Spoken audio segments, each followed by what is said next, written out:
Hello all and welcome to the NFL Goal Line. I am Phil Nunziata, and with me always, of course, is the host of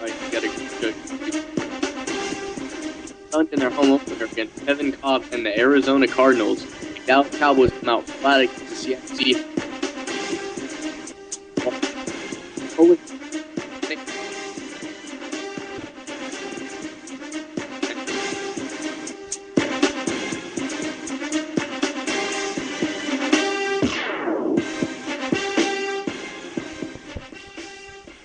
Hello guys, welcome inside the NFL Goal Line Studios. This is Nick Rice along with Phil Nunziata. You guys just experienced a few technical issues. We're unable to get to Phil Nunziata at the moment, but we'll get to him as soon as possible. Hopefully he's still loud and clear on his end. And Phil, are you there? Yeah, I'm here. Can you hear me? Yeah, actually, we can hear you now, but we couldn't hear the entire intro, so I'll just bring you around to the Monday Night Football game. We'll get through all the topics throughout the first hour of the show. Very entertaining week where now an NFL record, 20 NFL teams are 1-1 on the year. Just an interesting note around the National Football League. A lot of upsets this week, and right now we seem to have an upset in the making, Phil, over in Atlanta. What do you have for us? Yeah, as we have the Monday Night Football game going on here. The first quarter took over an hour, which just shows you how surprising this game has come to. In the first quarter, Peyton Manning has thrown 3 interceptions, and no Sean Marino has fumbled the ball, making a total of 4 turnovers for the Broncos in the first quarter. The Falcons only slightly capitalizing on it. The score right now being 13-0 Atlanta with 8 minutes left in the second quarter. There was a big skirmish earlier. It took about 8 minutes to clear everybody off after the fumble. There was pushing and shoving and a little bit more than that on both sides. But overall, this game has gotten out of hand as far as officials are concerned, and it's definitely not going the way people thought it would. And we'll give you updates throughout the entire evening on just exactly how this game is coming down. We are only in the second quarter, but right now, let's just go real quick into this one. Phil, 13-0. Peyton Manning, despite 3 picks, he's only 2 TDs around from taking the lead, and with so much time remaining in the second, with this much skirmishes going on, why not just make a drive and cut into this lead? Peyton Manning certainly not on his groove right now. Yeah, it's been a very chippy game, to say the least. But, as you made the great point, they're only down 13 points, which is less than 2 touchdowns. And Peyton Manning, if anyone knows how to put quick scoring drives together, it would be him. So he definitely has a chance to turn this game around. Interesting fact, Peyton Manning is known as one of the best distributors of the no-huddle offense. All 3 of his interceptions have come when they've tried to run the no-huddle offense. So that'll be interesting to see if they're able to work out the kinks as this game goes on. Reading the quick stats, Peyton Manning, 7 for 11, 49 yards and 3 picks, while Willis McGahee on the ground with 8 carries for 60 yards. Over on Atlanta's side, Matt Ryan, 7 for 15, 61 yards, no TDs, no picks. Michael Turner on the ground, 2 yards a carry with 7 rushes for 14 yards. And let's go over to another game, the highlight of the afternoon, a big upset, Phil. Cardinals over the Patriots. New England had a chance to win the game with a Stephen Gostkowski field goal. Ryan Williams fumbled the football with a 2-point lead with under a minute to go, but New England unable to capitalize. They did indeed score on a touchdown run that was overturned due to a penalty, a questionable holding call after the running back was already past that portion of the field. Interestingly enough, Gostkowski, the highest field goal percentage in team history. The New England kicker completely shanks a gimme 42-yard field goal. And for Kevin Cobb to come into New England, Phil, and pull off the upset to go to 2-0 on the year, how big is this for this Cardinal squad? And obviously Kevin Cobb, he's fighting for that starting position. He certainly made a big impact today. Well, it did seem that things just came into their own with the Cardinals this week. It seems like everything that needed to go their way did, even after they fumbled with a minute left. You have the Danny Woodhead touchdown that would have iced the game that was called back on a holding call. And you see it almost every week. They'll be holding after the running back has passed somebody. Would it have affected the play either way? You see that almost every game, every week. So it was interesting that was called at that point. Kevin Cobb, not necessarily, blowing off the stats sheet He was 15 of 27 for 140 yards and 1 touchdown, no interceptions, and you can also add a rushing touchdown at the goal line to that. So he did a very good job for what he was asked to do. He didn't exactly go in there and go blow for blow with Tom Brady, who had 316 yards passing. But he did what he needed to do. He was the game manager for the Cardinals and what they wanted to do. And you look at this game and you think, for them to have any chance, Larry Fitzgerald must have just totally went off, which is not true. As a matter of fact, Larry Fitzgerald had 1 catch for 4 yards. So other guys definitely stepped up for Arizona, and they got a few breaks when they needed it. But it was definitely great if you're a Cardinal fan as they moved to 2-0.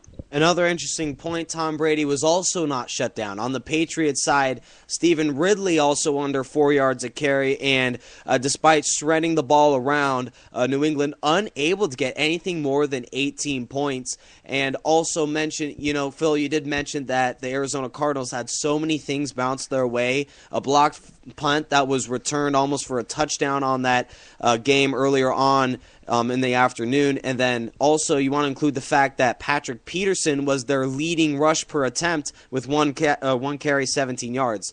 So for Arizona, now at 2-0, the leaders of the division, may you say, I mean, the San Francisco 49ers are 2-0 as well, but for the Arizona Cardinals, led by quarterback Kevin Kolb, it's interesting now, do they go with John Skelton or Kevin Kolb? He's injured. He'll probably be back in the next few weeks.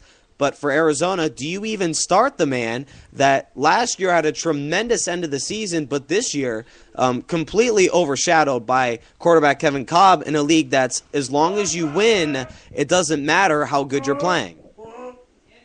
Well, it's definitely going to be interesting to see what quarterback they decide to go with. We don't know for sure if John Skelton will be prepared to play next week. I hear his injury is getting better, and that's definitely a conversation that they will have to have. They do play Philadelphia next week, so the feeling might be Kevin Kolb, being a former Eagle, he might have an understanding of the defense. It might be good, for him to play a team that he knows a little bit better than maybe Skelton does. I don't know how much you can go with that theory because the team defensively is almost completely different than it was when Kevin Kolb was there. But as long as he feels he understands that team and can maybe operate the offense a little bit better than John Skelton did against this particular team, and also you could always go with the hot hand. So if you're Arizona, don't be surprised to see Kevin Kolb out there, even if John Skelton is healthy. And for Kevin Kolb now, putting 2 wins together under your belt is certainly a big boost for this football team. And obviously, it's just running down their remaining schedule. Their next game is a Week 3 battle against your Philadelphia Eagles. And then also just reading down their schedule, home against the Dolphins, a trip to St. Louis, home against the Bills before taking on the Vikings. And I see 3 or 4 wins in that stretch because of just how bad these teams have played. St. Louis with a comeback win. We'll get to that later on in the show. But other teams like the Vikings and, of course, the Buffalo Bills trying to find their own, haven't really gotten much of a groove. And right now for Arizona, things are going hot right now, and as long as Kevin Kolb is throwing the way that he did against New England, you could see a 6-1 or 5-2 football team in the Arizona Cardinals. How do you see Arizona coming back this year? They're 2-0 right now. Obviously a team that was short of the playoffs last year. How good are the Cardinals this time around, especially as they can see you can win without Larry Fitzgerald, and you can win without throwing for over 200 yards with Kolb or Skelton at quarterback? Well, as you say, you look at that team and their schedule for that team anyway, and you see the very winnable games that they have. If they play the right way, you look at those teams. You look at St. Louis. Nobody picked them to beat Washington, but they were able to pull it off late in the game. You look at Buffalo, who looked fantastic yesterday playing Kansas City. C.J. Spiller, I think he topped fantasy points this past week with over 120 rushing yards. Steve Johnson had over 100 receiving yards. The Bills played amazing against the Kansas City Chiefs. So who knows, if they can catch lightning in a bottle in a few weeks and play like that, you can't give that game to the Cardinals with St. Louis. So you never really know what would happen with that. So the Cardinals definitely have some winnable games. You never know what's going to happen. So they have winnable games, but they have to play correctly. You can't look at that schedule necessarily and automatically pick that you're going to beat those teams. Yeah, and for Arizona, I mean, as long as they can win the games that matter, and obviously their division right now is up and coming. The NFC Western is no longer the worst team, or the worst division, excuse me, in the NFL. Probably the AFC West perhaps might be taking that role with the Kansas City Chiefs and Oakland Raiders playing as bad as they do. So for Arizona, as long as you win the divisional games that matter and back it up with some key wins and a very easy schedule, especially in the first half, Arizona, you might see them an above 500 football team this year, might be playing better than their record, but with a team that can beat the Patriots in their house, obviously it's an impressive start, Phil, for the Arizona Cardinals. And right now, I mean, with Kevin Kolb under quarterback, it seems like they can win with just no matter how many weapons are out or are underperforming this year. Yeah, Kevin Kolb definitely seems to do the right things. He's not someone that they're going to ask to go out there and throw the ball, 40-something times. He threw the ball 27 times, which means they got a fair share of running. I think Arizona definitely feels that they're more of a running team. They have a couple of talented tight ends on that team, which is something they'll look for in the future. So Kevin Kolb, really, if he manages the game and they're able to get that running game going, I could definitely see, them being better than they were last year. But people forget, they weren't that bad of a team last year. They finished the year on a 6-2 run with John Skelton. But it's definitely going to be interesting to see. The Cardinals definitely going to be better than they were last year. I was saying how the Cardinals can't look at their schedule and just write automatic wins. Now when you play Arizona, it doesn't look like you can look at that game on the schedule and automatically give yourself a win, no matter who you are. Just ask the Patriots. Exactly, and another team in the NFC West, excuse me for the background noise, but another team in the NFC West that indeed you can't mark as a guarantee win is the Seattle Seahawks. They had an impressive 27-7 victory over the Dallas Cowboys. And for both the Patriots and the Cowboys, just an upset that really has shook up your football team. Both these teams now 1-1, but obviously things need to be done, especially on the offensive side of the ball. And for Dallas to put up 7 points, it seems like the Seattle Seahawks are just a different football team at home, but no excuse to put up only 7 points. Romo only threw 1 TD and 1 pick, and in his press conference, he did not put as much on himself as I expected after this kind of a blowout loss. Russell Wilson played okay. He had, the plays that mattered on 15 of 20 passing, but it was all about Marshawn Lynch, and the difference in the running game was certainly led to the outcome of the game, as Marshawn rushing for over 5 yards a carry, DeMarco Murray around the 2.5 mark. So for now, we head over to Seattle, and for the Seahawks now, how demoralizing of a loss was them to go over and put a whooping on the Dallas Cowboys, who were indeed the better team of the NFC West after beating the Giants in Week 1.